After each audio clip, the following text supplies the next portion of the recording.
data do not belong to Google only or to Facebook. Data are also the way we carry out our lives by the clicks in our mobile, the people we talk, the way we interact with streaming platforms, the way we travel, the choices we make as we travel, the location of our mobile phones, and all these kinds of things. You're listening to the ISF podcast for your organization's better cybersecurity. Your host, ISF CEO Steve Durbin, is an expert in leadership, business culture transformation, and cyber strategies for today's top enterprises. I'm producer Tavia Gilbert. Today's conversation is a fascinating discussion on the nature of data with Jannis Kallinikos, Professor of Information Systems at the London School of Economics. Jannis and his co-author Christina Alaimo recently published Data Rules, Reinventing the Market Economy, where they discuss the idea that data are a fluid cultural record rather than a static statistical entity. He and Steve discuss the implications of this understanding of data for the security industry, from how it could change regulatory approaches to how we understand ourselves as humans in relation to information. So, Jannis, lovely to have you come along. Wanted to talk to you today about the book that you've just written with Christina called Data Rules, Reinventing the Market Economy. Given all of the upheaval in the world, all of the change that is going on, it seems like a pretty appropriate heading and title for our times. But tell us a little bit about the book. What's the sort of overall summary of where you're going with this? Yeah, the book is an effort to speak about data in broader terms, in terms not being usually discussed in the prevailing discourses in our society. In broader terms means here that data do a number of things that usually are not well represented in the official discourses and debates. They structure our understanding of the world, they participate in our communication, and they are critical instruments in value creations in businesses and in the broader society as well, in governments, and all this. These motives of data, these things, if I may call them things, have not been well represented in the official discourses on data. And this has been one of the primary incentives for us to write this book. We've written one and another thing before we embarked on the book. You never arrive at something just out of nothing. Mm-hmm. You have a scholarship, you have written, thought, debated, participated in fora, in conferences, in academic meetings, sometimes even in political meetings. And you write something out of this. So this is, if I can still give you a kind of response to your question, these are the broader incentives that drove us to write this book. And these were the conditions under which we wrote this book. By conditions, I mean that we had already a scholarship on data, on information technology, the way technology and data are linked to one another. Data today are digital, right? Mm-hmm. All the way. Yeah, absolutely. Absolutely. I mean, there's nothing that we do that doesn't involve technology in some way, shape or form. And indeed, if you use technology, of course, you're either creating, changing or using in some way data. Absolutely. So what are some of the key findings that you've put into the book? What are some of the big differences? These broader presuppositions of our work then also color our entire journey and, of course, the conclusions. There are 2 or 3 fundamental things I believe we arrive at. One is the data are cultural elements and not statistical entities. Right. That makes a whole lot of difference. By cultural entities, we mean they are records by which we represent our world and we act upon the world. We use them to produce, we use them to interact, we use them to communicate. In this respect, data are cultural records, once again, and not statistical entities or entities like those one that contemporary data science debates. So more or less the same data points. Mm-hmm. say that data are something more than that. They convey portions of our world, portions of our reality, portions or aspects of our economy, the way companies do produce products and services, the way these products and services are perceived and consumed, for instance, in streaming platforms, and these kinds of stuff. So this is one important, therefore, conclusion or it's not exactly conclusion, but we can say one important motive in the book. Data are cultural records, not statistical entities. Second, if data are cultural records and not statistical entities, they should be approached not only by data scientists and computer scientists, but also by social scientists. This is an important conclusion. This is not a domain solely reserved for statisticians in data science. Political scientists, cultural scholars in humanities, or scholars in healthcare, or in legal practice, in education, they will all need to take this development seriously, participate in that. So the second, therefore, request we have is for a social science of data, not a data science. So we play a little bit with the words here. Instead of a data science, we make a call for a social science of data. It's the second fundamental, I think, idea we drive in the book, and it's sort of a conclusion.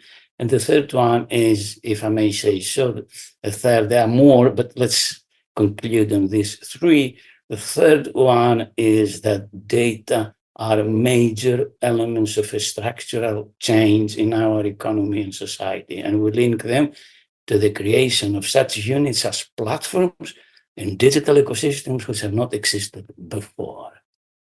We say that platforms like Facebook, like Google, like those that dominate our age could not exist without these little elements we call data. And they are set up in a ways that make them conducive to collect data in a global, daily basis from a huge variety of sources, which then they aggregate and they use to produce their services, to advertisement, to recommendations to users, and these kinds of things. So this is the third, therefore, conclusion or idea we drive relentlessly throughout the book, that data are fundamental elements of social and economic transformation. And if that is the case, and I happen to agree with you, I mean, I don't think there is anything that we do that isn't affected in some way by data. So if that is the case, then that raises, in my mind, a whole range of challenges for us as a society, as people. Because just an example that springs to mind is that one of the things that, and you mentioned Facebook and certainly some of the social media platforms there, one of the things that is of concern to me and has been for some while now is the self-selecting perspective that the individual has on the data that they wish to see. And those platforms are exceptionally good at reinforcing my already pre-existing views, because I have selected certain data streams, and therefore the platform knows I like those data streams and therefore feeds me those data streams. And when you talk about the role of data in society and culture and so on, that really, I think, for me anyway, shines a light on one of the concerns that I've always had with this. And that is that we become very much more narrow focused in our perspective of the world because we have created it, and the social media engines are continuing to reinforce that perspective, which may or may not reflect the reality of the world outside. So what do you say to that? I mean, am I being overly pessimistic, or is that a very real concern that I have, do you think? I think it's a real concern, Steve, as far as I can see. These big beasts that dominate our world, they define, as you rightly say, the types of interactions we have with them in order for them to collect the right type of data on the basis of which they give us a mirror of ourselves, right? Which we reinforce, as you rightly said before. And that's how the game goes and goes. In Google, your searches have been gathered together. They produce a profile of your searches, and Google may feed you in the next search you do something which reflects your past choices. The same happens with Facebook, with X or Twitter, and with Instagram or all the big TikTok now to speak about, and all these great platforms. They define a narrow areas of interaction with users, which I think that's what you meant also, basically produce particular types of data like likes, like clicks on a particular items that these companies receive in their large backstage machinery. They aggregate, and through something which we call a recommended system, produce recommendations that reinforce the behavior of users. They also use this data to advertisers, which then target the users by, but the same kind of thing. And a sort of life is being set up that way, and many other things of life are gone. So you are rightly to be pessimist, I think. I don't know if I'm taking much comfort from that, Jannis. I was hoping you were going to prove me wrong. I think, Steve, there are also positive things in this. Think how many things we can do that were out of reach before these beasts and these technologies and the data we produce in the facilities they prepare for us. How many things we can do that were not virtually possible before. So there is a positive side to it, but as you English say, there is no free lunch in life. And this applies here. We win a lot, but there are also important things that we lose. And this is another motive for writing this book.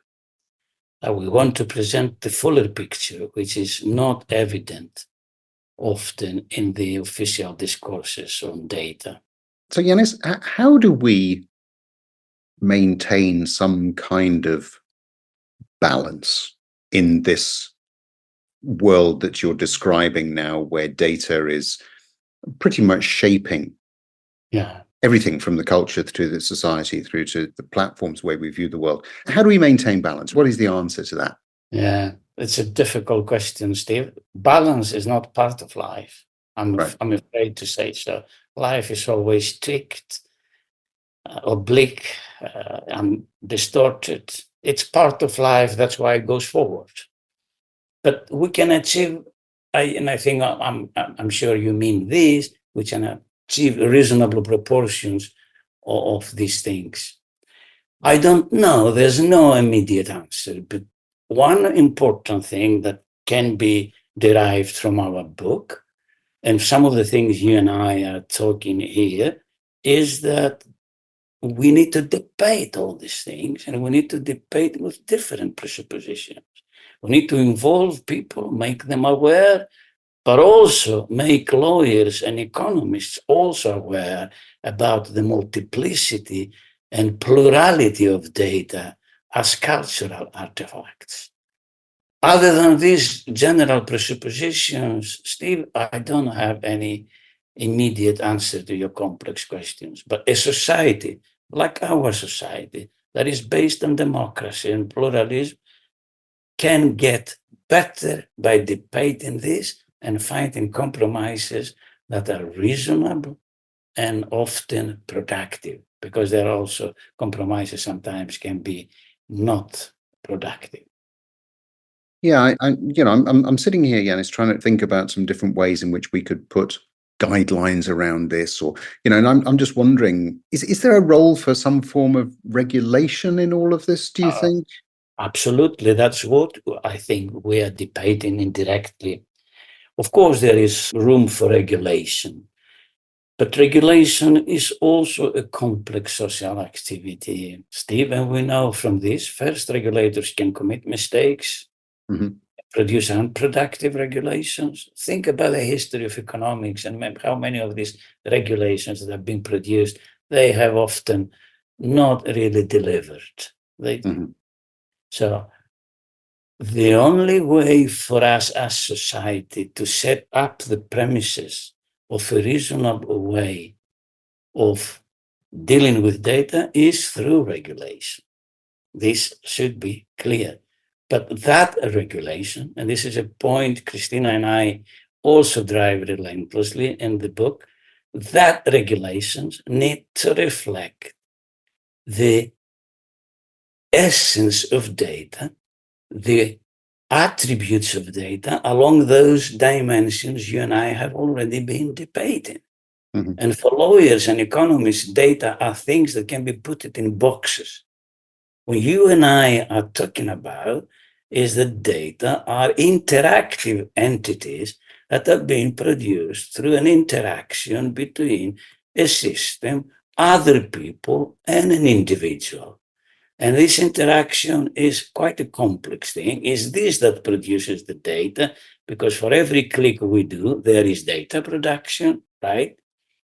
And that goes on and on and on. I react to other people react to me. The platform sends recommendations, advertisers target me, and that's all the system of interaction that is producing data.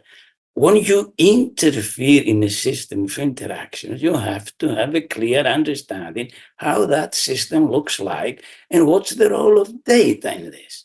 And on this, unfortunately, I'm not convinced that our society is ready to debate these things adequately. There are some efforts, they go some way, but often they reflect a limited understanding of data and the way data critically are part and parcel of the life of people. Data do not belong to Google only or to Facebook.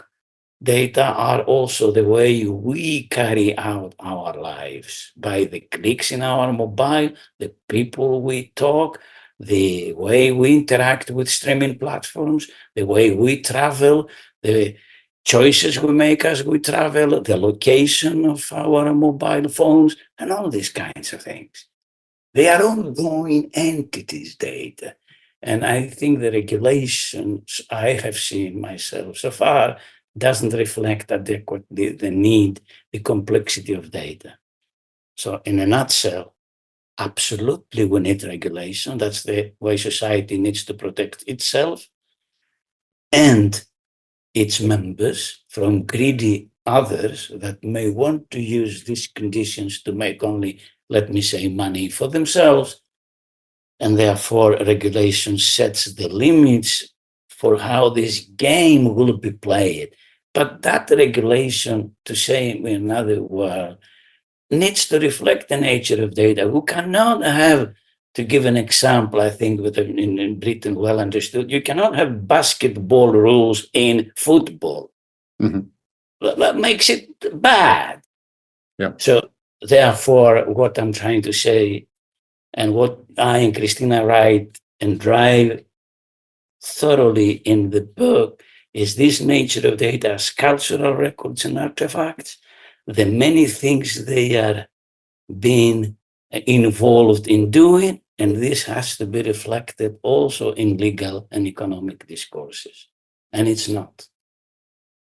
Yeah, I think another sort of perspective I have based on what you're saying there, and I hadn't really thought about it this way, is that regulation is probably coming at data from the perspective that it is somewhat static. So it is protecting my name, my date of birth, my phone number, all of those sorts of things. If we look at GDPR, for instance, that's the whole essence of that static data. Define it once, it lives on forever. I think the perspective that you're putting forward, which I think is very thought-provoking, is that data is far from static. Data is living, and it continually changes, continually morphs, based on all of the interactions. Absolutely. And how do you regulate a living thing that changes every day? You and I, most people know that the This is a data protection framework. It protects, but it didn't protect really. Mhm. That's another kind of disappointment. And the reason I believe is that it's not well tuned to what you and I have been discussing. And people would ignore it or would see it as an obstacle. Yeah. Now, for instance, the Facebook wants us Europeans to pay or give consent for data. So you have these two options. The majority of European people have opted for not paying. Mhm. So that is revealing in itself, isn't it? Yes. Yeah, it is. It is. One of the other things that did occur to me listening to you there was, if indeed data is not static, it is living, then the challenge for my primary audience of this podcast, who are security professionals, the challenge that they face is also different. Because again, I think whilst we sort of implicitly understand from an information security standpoint that data will change and is constantly in transit and needs to be protected, I'm not so sure that we have also viewed it from the standpoint of it being a living thing. And that adds another layer of complexity onto the fairly traditional security elements of integrity of data, the protection of it at different stages of transit. And I'm using my words very carefully here because we don't traditionally look at it as a living being. It's transitional between different stages of use, where it then becomes static again. Static and discrete. Exactly. Yeah, absolutely. And so the challenge, I suppose, from an information security standpoint then is even greater than perhaps we might have assumed in the first place. And so there is very much, I think, a call for security leaders, therefore, to be very much more engaged with businesses around this whole topic of discussion, because we would then look at the need to protect certain elements in data in a very different way because of the value that they might have. But also, I think importantly, the frequency of change, the frequency in which they morph, and we need to do something different. And that, I think, is a different kind of discussion. Absolutely. That probably hasn't taken place. No, absolutely, Steve. And that's once again one of the reasons why we wrote this book. We debate these things. We have a chapter 5 you may have seen, which is dedicated to, we write a lot of different things, but that chapter is dedicated to surveillance and privacy. So we discuss and we put forward this idea of ours, that data as interactive entities, living things that you cannot really regulate efficiently if your assumptions do not map the complexity of living out of which data are generated and used. And that, I think, is a fundamental point and marks a huge shift in the way in which we have to look at data today and indeed into the future, because it does change the way in which we need to put in place not just the way that some of the guidelines around usage, but also the way in which we then go forward to protect it so that we are comfortable that the data that we are using is reflective of the state that was and the state that will be, based on the way in which we are then going to use it going forward.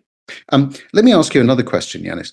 It seems to me that given where we're at, data is certainly not going to decrease in volume, speed of sharing, the way in which it morphs. There must be, mustn't there, a huge role for education in terms of teaching in our schools the value, not just the value that data has, but the way in which we use it. So for me, there's almost a call for adding something around data, I don't know what it is, into our curriculum so that we are helping people to understand just how powerful this is, and also some of the pitfalls that they would ideally want to avoid. And we talked about that a lot in the past at the ISF, in terms of protecting the data. But this is actually about a coexistence with data. Coexistence with data, absolutely, absolutely. I think I would agree with you, Steve. I think some of it happening, but all social changes are very slow in nature. There will be a little bit of time that this thing should be reflected in the curriculum. We, the other day, just to reflect on this, we wrote an article on Times Higher Education, that we make the claim that it's necessary to have a social science of data, which introduces some of these orientations, preoccupations, if you like, and ideas around the social and cultural complexity of data, and let society, people in institutions and universities, but also in lower levels of education, get an understanding of the complexity of data. So we had a little article of 2 pages that you can have on Times Higher Education just about 3 weeks ago on this. But the answer is absolutely yes. This happens now a little bit anarchically as some communities, some people, some professions begin to approach these issues. But we need a more clear mandate on how to move forward, instituting lessons or areas of education that speak and match the complexity of data and the way they shape our lives. Jannis, we've got lots of elections going on all across Europe and indeed, of course, into the United States later in the year. I don't think I have seen a single entry in any manifesto that I've looked at, whether it be in France, the UK, Italy, we can go on, that has highlighted the importance of data in society and the need for governments to protect it, because clearly we're not at the stage where it's a vote winner or a vote loser. But do you think we're missing something of an opportunity by not really emphasizing the importance of these sorts of things? Yeah, certainly we do. Certainly we do. But these are difficult discourses to have in politics, because they require a little bit of reflection, a step back, a little bit of time. Politics, for good or bad, has become very instinct-based over the last 3 or 4 decades. Instinct-based, more to react, target and produce reactions of a particular type that are mostly emotional or instinctual. That's what I mean. Unfortunately, big debates are not anymore part of politics. But, which is sad, isn't it? If we take your premise that data impacts on culture, on society, and in how we as people view the world, then that surely is the role of government, is it not, to help us in that space? Absolutely. But the governments, they do, to some degree. The politician less, and in particular, I would say in periods like these ones, where political elections are everywhere, the only one thing you want is to impress and attract people. So to marketize your messages, in other words, which is not what the original word of politics from Aristotle and Plato would be. No, absolutely. Absolutely. After all, politics means the affairs of the city. That's it. Polis means city. Right. So Jannis, look, it's been lovely talking to you. I mean, I think that sometimes on the podcast we stick to fairly well established lines when it comes to security, but this one has been very different, and I must say I've enjoyed it very much. I hope our listeners have as well. I would certainly recommend that everybody who's listened to this goes out and takes a look at your book, because if nothing else, it's thought-provoking. And I think there is a need, particularly in the industry and in society at the moment in general, for us to be having these kinds of debates, whether they be over coffees, over dinners, or indeed in boardrooms. And so thank you very much for sharing some of those insights. And as I say, I've really enjoyed talking to you. So Jannis, thank you very much. Thank you, Steve. Let me also take the opportunity to say that you are a very particular host. I also enjoyed our conversation. It was really a free conversation, open, and I really enjoy it. I can see in you someone that really thinks seriously about this matter, and that pleases me. Well, thank you. Thank you very much indeed. Been a pleasure. Thank you, Jannis. Thank you for inviting us. Our thanks to this week's guest, Jannis Kallinikos. We'll be back with a new episode next week. In the meantime, if you enjoyed today's episode, please take a moment to rate and review the podcast, and we'd be pleased if you'd consider sharing the episode. To become a member, get in touch with Steve directly at steve.durbin@securityforum.org or on LinkedIn. Check out all our media and resources. All of it is there to support you at securityforum.org. Don't miss our other podcast, Dear InfoSec, sharing conversations with members about the real-world applications of ISF research. The ISF podcast is produced by Talkbox Productions and Tavia Gilbert. Thanks for listening.